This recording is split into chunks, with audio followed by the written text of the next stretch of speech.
සුබ දවසක් ඔයාලා හැමෝටම. මම අද මේ ඔයාලට කියලා දෙන්න යන්නේ අපේ ගෙදර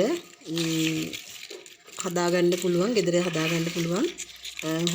සුපිරිම පොහොර එකක් ගැන. ඒ තමයි බිත්තර කටු පොහොර. ඉතින් ඔයාලා මේ ගැන කවුරුත් දන්නවා, කවුරුත් පාවිච්චි කරනවාද ඇති මේ වෙනකොට හැමෝම වගේ. ඉතින් මේ වැඩිපුරම මේ බිත්තර කටු වල තියෙන අතරම 90% විතර කැල්සියම් තමයි තියෙන්නේ. ඊට අමතරව පොස්පරස්, මැග්නීසියම්, පොටෑසියම් වගේ පෝෂක කොටස් 27ක් විතර මේ වගේ අඩංගු වෙනවා. ඉතින් අද මම ඔයාලට මේක බිත්තර කටු පොහොර එක කුඩු එකක් විදිහට කොහොමද වගාවට යොදාගන්නේ කියන එක තමයි මේකෙන් පෙන්වන්න යන්නේ. පළවෙනියෙන්ම ඔයාලා මේ බිත්තර කටු වල රසායනික කොටස් ඉවත් වෙන්න හොඳට හොදන්න ඕනේ. හොඳින් හොදලා වේලලා අවුවේ හොඳට වේලලා අරගෙන තමයි මේ විදිහට කුඩු කරගෙන මේ බ්ලෙන්ඩර් කරගෙන කුඩු කරගන්න ඕනේ. ඉතින් මේ අපිට මේ බිත්තර කටු මෙහෙම කුඩු කරලා මේ අපේ වගාවට එකතු කිරීම තුළින් ඒ වගාවට අවශ්‍ය කරන පෝෂක කොටස් ඉක්මනින් අපට ලැබෙන්න වෙනවා. ඒ නිසා තමයි මේ බ්ලෙන්ඩර් කරලා මම ගන්නේ. ඉතින් ඔයාලගේ දිවතු වගාවට මෙන්ම මල් වගාවටත් මේ බිත්තර කටු පොහොර එක යොදා ගන්න පුළුවන්. සාමාන්‍යයෙන් මේ කැල්සියම් වලින් හොඳින් මුල් ශක්තිමත් වෙනවා වගේම පත්‍ර වර්ධනය කරගන්නත් මේ බිත්තර කටු පොහොර එක ප්‍රයෝජනවත් වෙනවා.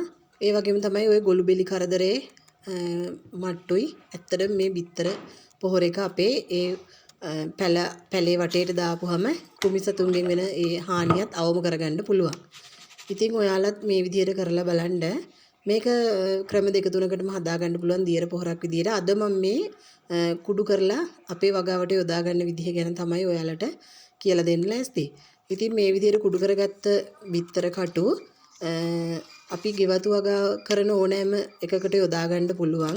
මිරිස්, බටු අපි සාමාන්‍යයෙන් එදිනෙදා නිවසේ වගා කරන ඕනම දෙයකට මේක යොදා ගන්න පුළුවන්. මෙන්න මේ විදිහට ඒ ගහ වටේට පස සාමාන්‍ය විදිහට බුරුල් කරලා සාමාන්‍ය පොඩි පැලයක් නම් තේ බිත්තර කටු තේ හැඳි භාගයක් විතර සාමාන්‍ය පැලයක් නම් තේ හැන්දක් වගේ ප්‍රමාණයක් තමයි ඉතින් දාන්න. මම මේකට දැන් මෙතන ගස් දෙකක් තියෙන නිසා ටිකක් දාගන්නවා. ඒකලා මේ විදිහට දාගෙන ඉවරලා මේ පස් ටිකකින් මේ විදිහට වහ ගන්නවා. ඉතින් ඔයාලටත් පුළුවන් ඔයාලගේ ගෙදර වගා කරන ඕනෑම එකකට මේ බිත්තර කටු පොහොර එක යොදා ගන්න. ඇත්තටම මේකේ ගොඩාක් පෝෂක කොටස් තියෙන නිසා ගස්වල වර්ධනයට මේ බෙහෙවින් බලපානවා. ඉතින් මේ විදිහට මිරිස් පැලයට දාගෙන මම දැන් මේ තියෙන මෙතන ඇන්තූරියම් පැලයක්. ඒ ඇන්තූරියම් පැලයටත් වටේට මම මේ බිත්තර කටු පොහොර එක යොදා ගන්නවා. ඉතින් ඔයාලත් මේ විදිහට කරලා බලන්න. ඇත්තටම හොඳ පොහොරක්.